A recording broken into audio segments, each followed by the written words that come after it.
प्रशासन हमारे लिए तो खड़ी है।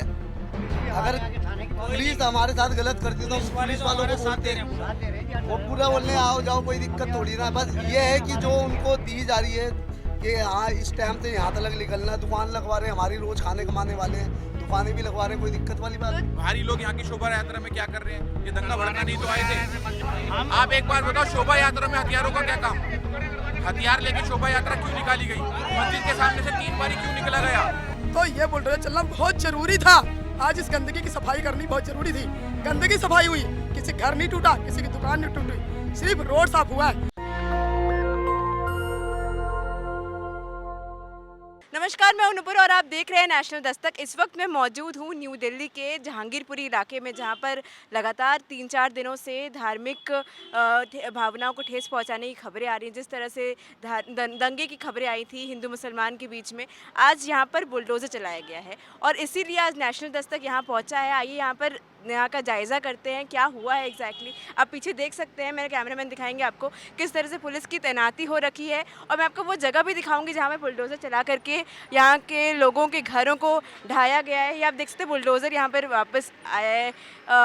कितनी ज़्यादा परेशानी हुई होगी यहाँ के लोगों को, क्योंकि सरकार ने ये बोला है, 2 दिनों के बाद सरकार ने ये बोला है कि जितनी भी अवैध घरें हैं उन्हें बुलडोज़र से गिराया जाएगा, और इसके आदेश दिए गए। बुलडोज़र चलाया गया है सुबह दिन के 10:30 बजे।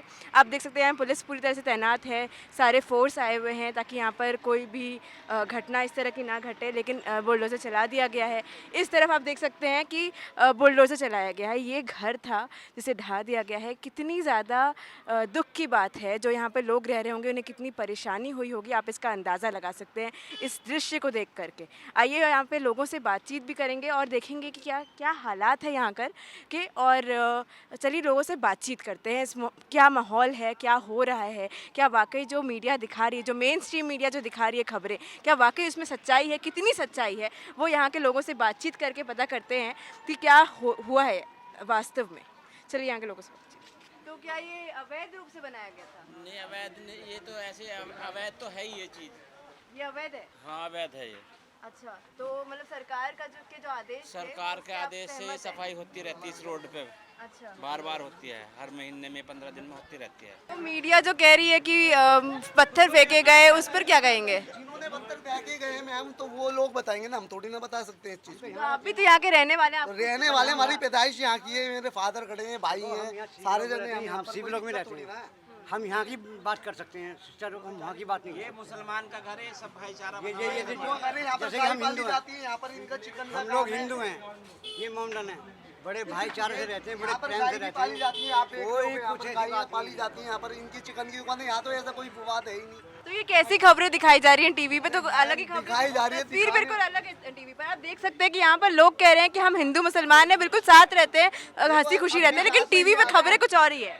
अब भी आपके साथ में ही खड़े हैं, ये रे भाई हैं, ये रे उनके साथ ही बैठे, उनका ही घर है, मोमडन का ही घर है जहाँ हम बैठे हुए हैं। भाईजान मोमडन है, पानी से लेके बहुत अच्छे पानी से लेकर के चाय पानी पिलाते, बोरिंग लगा रखी बहुत है। अच्छी तरह से ये सब मिलजुल कर रहते हैं। कुशल हॉल पे वहाँ तो बस वहाँ के बारे में देखो, हम उन लोगों को जानते भी नहीं, हमें पता भी नहीं है। अगर वो कुछ चाहते हैं झगड़ा करना, तो हमारे इन चीज से कोई लेना देना नहीं। हम भी यहाँ भी तो शांत माहौल बना हुआ है, यहाँ तो नहीं हो तो रहे। एक ही मोहल्ले में रहने पे आपको पता नहीं कि बगल वाले मोहल्ले में क्या हो रहा है? मैम पता तो होगा ना, जब वहाँ से हम उनको जानते होंगे, कुछ करते तो क्या होंगे। पुलिस आपको यहाँ से बाहर निकलने नहीं दे रही है? नहीं, ऐसा कुछ नहीं है, जाने दे रहे हैं। प्रशासन हमारे लिए तो खड़ी है। पुलिस भी अगर हमारे थाने की पुलिस हमारे साथ गलत करती तो हम पुलिस वालों को बोलते हैं, साथ दे रहे हैं। वो पूरा बोलने आओ जाओ कोई दिक्कत थोड़ी ना। बस ये है कि जो उनको दी जा रही है कि हाँ इस टाइम से यहाँ तक निकलना, दुकान लगवा रहे हैं, हमारी रोज खाने कमाने वाले हैं, दुकानें भी लगवा रहे हैं, कोई दिक्कत वाली बात नहीं है। तो दिन में 5 बार जो हनुमान चालीसा का पाठ होगा, उससे आप सहमत हैं? देखो जी, बिल्कुल सहमत है। अजान भी होती है यहाँ पर, अजान भी होती है और हनुमान चालीसा भी होती है। हम तो आपस में कभी नहीं लड़े। ये तो एक लोगों ने फैला रखे है कि यहाँ पर ये हो रहा है, वो हो रहा है, ऐसा कुछ नहीं है मैम। अलग तत्व आते हैं जो हमारे भाइयों में लड़वाने की कोशिश करते हैं। अब यहाँ हमारी दुकान है, ये हमारी दुकान है। तो आप इसके लिए जिम्मेदार किसे ठहराना चाहते हैं? मतलब कौन जिम्मेदार है? जिम्मेदार तो इसके लिए जो आते हैं वो जिम्मेदार हैं। कौन? हम जो मतलब ये आते हैं बाहर के लोग। अब यहाँ पर हम साथ में रहते हैं, साथ में हिंदू मुस्लिम साथ रहते हैं, 50 साल का हमारा वो हो गया पूरा, लेकिन आज तक ऐसी बात नहीं हुई। और आज के बाद क्यों हुई? क्या बात है? मैडम, जी। यहाँ पर ये पहला दंगा नहीं है जो हिंदुओं के ऊपर दंगा पहली बार हुआ है। ये हिंदुओं के ऊपर तीसरी बार दंगे हुए हैं। यहाँ 1991 में इतना बुरा दंगा हुआ था, 1920 में यहाँ दंगे हुए, गोलियां चली, तलवारें चली। आज 1922 में हम लोगों ने अपनी हनुमान जी की रैली निकाली। 1922 में इन्होंने बिना मतलब दंगे किए, बिना मतलब में 2022 में दंगे किए, कोई मतलब नहीं था। हम लोग आराम से जा रहे थे अपनी रैली लेकर। आज ये ईंट पत्थर ना मारते तो दंगा होने क्या मतलब होता? कोई मतलब नहीं दंगा होने का था। ये ईंट पत्थर बोतलें तलवारें ना चलती, मैं रैली में थी भैया, मैं रैली में थी, मेरे घुटने फूट फूट गए। मैं खुद साथ में थी, मैं भी, अरे मैं बीच, मैं रैली बीच में थी भाई, रैली बीच में थी, मेरे बच्चे भी थे, मैं भी थी, मेरे पास वीडियो भी है। मैं रैली बीच में थी, भाग भाग के गिर गए हम लोग, हमारे घुटने फूट फूट गए। कैसे कैसे हम लोगों ने जान बचाई हमें पता है, हम रैली में थे। आज हम हिंदुस्तान में रहकर अपने हिंदुओं का एक त्यौहार नहीं मना सकते? हमारा इतना भी राइट नहीं है कि हम भी अपना कोई त्यौहार मना सकें? अरे तुम लोग अपने नमाज पढ़ो, तुम लोग मस्जिद में जाओ, पूजा पाठ करो, हर शुक्रवार तुम लोग नमाज पढ़ते हो। हम लोग तो कभी ऑब्जेक्शन नहीं उठाते। अगर साल 6 महीने में हम अपना कोई त्यौहार करते हैं तो तुम्हें इतना ऑब्जेक्शन क्यों? यानी हिंदुस्तान में हम हिंदुओं का जीने का राइट नहीं है, हमें अपना कोई त्यौहार मनाने का राइट नहीं है? क्यों? हम इतने मजबूर मोहताज हो चुके हैं जिनके आगे कि हम अपना कोई त्यौहार करें तो हम पत्थर खाएं, गोलियां खाएं, तलवारें खाएं। हमारी ज़िंदगी में यही रह गया है। बता दें हम कौन से देश में जाए, कहाँ जाए हम? इसका कोई ठिकाना हमारा है? जैसा इन लोगों ने 3 बार कर चुके ना हमले, हम लोग बहुत झेल लिए। अब की तो उन्होंने बिल्कुल ही सारी सीमा पार कर चुके हैं। इससे आगे बर्दाश्त कोई नहीं करेगा। आज बुलडोजर जो चलाया गया उस पर क्या कहेंगे, क्यों चलाया गया? बुलडोजर कोई गलत नहीं चला, ये रोड कब्जा किया हुआ है। रोड हमारे बाप की जागीर नहीं है कि हम उस पर दुकानदारी करें। रोड पब्लिक का है, चलने के लिए है, गाड़ियों के लिए है। वो रोड पे पूरा कबाड़ घेर करके पूरे रोड को बंद कर रखा है। लोगों की गाड़ियाँ आना जाना विश्वार है, दिन दोपहर लोगों को लूट लिया जाता है, बहन बेटियों को उल्टा सीधा देखा जाता है। तो ये बुलडोजर चलना बहुत ज़रूरी था। आज इस गंदगी की सफाई करनी बहुत ज़रूरी थी। गंदगी सफाई हुई, किसी घर नहीं टूटा, किसी की दुकान नहीं टूटी, सिर्फ रोड साफ हुआ है। और रोड साफ करना सरकार का राइट है। रोड पे कोई दुकानदारी, सब्जी की गाड़ी साइड में लगती है तो पूरा रोड कबाड़ घेर रखा है। इतनी बदबू, इतनी गंदगी है यहाँ पर कि यहाँ चलना मुश्किल था। यह बहुत ज़रूरी था जो हुआ है, यह पहले होना चाहिए था जो आज हुआ है। और आज ये दंगे ना होते तो आज ये होता भी ना। हम तो शुक्र मनाते कि अच्छा इन लोगों ने दंगा किया कि रोड साफ हुआ, बहुत सही हुआ। तो सड़क पर हनुमान चालीसा पढ़ना क्या सही है? आज तक आपने सड़क पे बैठ के हनुमान चालीसा? मैडम आज तक किसी को देखा सड़क पर राम चालीसा पढ़ते हुए, हनुमान चालीसा पढ़ते हुए? किसने पढ़ा आज तक? हमारे हिंदुओं में आज तक बताते कोई मंदिर के बाहर कोई आज तक बैठ के पढ़ा हो? आरएसएस के लोग पढ़ रहे हैं। तो अब मजबूरी हमारी, जब तुम लोग रोडों पर नमाज पढ़ोगे तो हम रोडों पर हनुमान चालीसा पढ़ेंगे। हमारा भी तो हिंदुस्तान है, हमारा भी राइट है। तुम लोग रोड जाम करते हो, नमाज पढ़ते हो, तो हम रोड जाम करेंगे, हनुमान चालीसा पढ़ेंगे। हिंदुस्तान तो हमारा भी है, राइट तो हमारा भी पूजा पाठ करने का है। हम कहाँ जाएं? तुम पूरे रोड घेरोगे तो हम भी तो कुछ घेरेंगे। ये तो हिंदुस्तान तो है ही हिंदुओं का है। इन्होंने तो मना कर दिया कि पत्थर फेंके ही नहीं इन्होंने। अच्छा, जो पूरी वीडियो आपके पास गई होगी वो भी गलत है। हम लोग तो झूठे हैं। ये बाहरी आके यहाँ बस गए हैं ना, यहाँ के बासिंदा। हम हिंदुओं का दिल देखो कि बस आके बैठाए इनको अपने घर में, और आज जूते खा रहे हैं इनसे।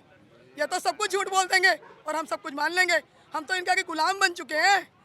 ये कह रहे हैं कि कुछ लोग बाहर से आकर के यहाँ पे हमला कर रहे हैं। अच्छा, बाहर से आके, अच्छा हमारे मंदिर पे बाहरी लोग आके चढ़ेंगे तो हम उनको जूत नहीं मारेंगे शकल पे? अगर इनके मस्जिदों बाहरी लोग आके चढ़े तो इन्होंने मस्जिद से धक्का क्यों नहीं दे दिया नीचे? बताओ। जितने हिंदू चढ़ जाएगा क्या? जितने भगवा गुंडे जो थे वो जो मस्जिद पे चढ़ के झंडे लहरा रहे, एक भी नहीं चढ़ा, सब इन्हीं के थे। कितने सारे वीडियो वायरल, इन्हीं के थे, सब इन्हीं के थे। इन्होंने पूरी शतरंज रच के, पूरा शतरंज रचा इन्होंने, और शतरंज रच के इन्होंने हमारे हनुमान जयंती को बदनाम करने की पूरी कोशिश किया। इन्होंने पूरा हमला किया, जानलेवा हमला किया। वो तो शुक्र है कि बंदे बच गए, नहीं पता नहीं कितनों की जान ले लेते। हमें पता है मुसलिम से हम कैसे भागे, मेरे बच्चे कैसे भागे, मेरे बेटे की चोट आई है पता है? क्या हुआ था? पत्थर आए थे, ऊपर से बोतलें आई थी धड़ाधड़। कहते हैं मस्जिदों में बोतल जाना गुनाह मानते हैं, ठीक है, नापाक मानते हैं। मस्जिदों में इतनी बोतल कहाँ से आई, किसने फेंकी, कैसे गिरी? जो हमारे असली मुसलमान यहाँ पर रह रहे हैं भाई लोग, वो आज तक कभी दंगा नहीं करते ज़िंदगी में। जब दंगा हुआ यहीं हुआ है और कहीं नहीं हुआ।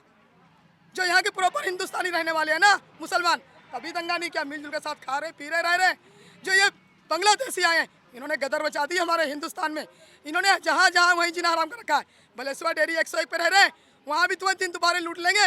दिन दोबारा बच्चा मर्डर कर देते हैं, दिन दोबारा पुलिस वाले मर्डर कर देते हैं। कितनी बार कर्फ्यू लग चुका है, आप जाकर वहाँ इंक्वायरी करो 101 पे, आपको सब पता चल जाएगा किस हिंदू भाइयों को और किस मुसलमान भाइयों को नहीं पता है वहाँ कितनी बार दंगा हो चुका है।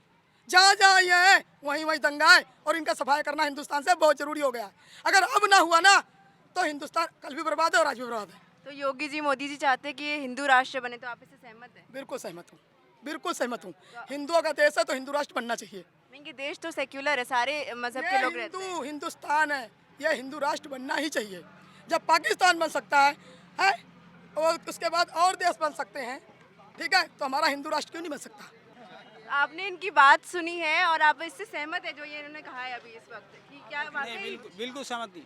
क्या कहना चाहेंगे आप इस पर? यहाँ सारे इकट्ठे रहते हैं। ये तो यहाँ की है ही नहीं, इनको यहाँ के बारे में क्या यहाँ की नहीं है। ये यहाँ की नहीं है, बाहर तो इसी जुलूस जो हनुमान चालीसा का जुलूस, ये बोल रहे हैं कि इनके बेटे को चोट लगी है, इनके बेटे को भी दिखाना चाहिए। भारी लोग यहाँ के जुलूस में क्या कर रहे हैं? भारी लोग यहाँ की शोभा यात्रा में क्या कर रहे हैं? ये जब यहाँ के हैं ही नहीं, ये कह रही है मैं यहाँ की हुई नहीं।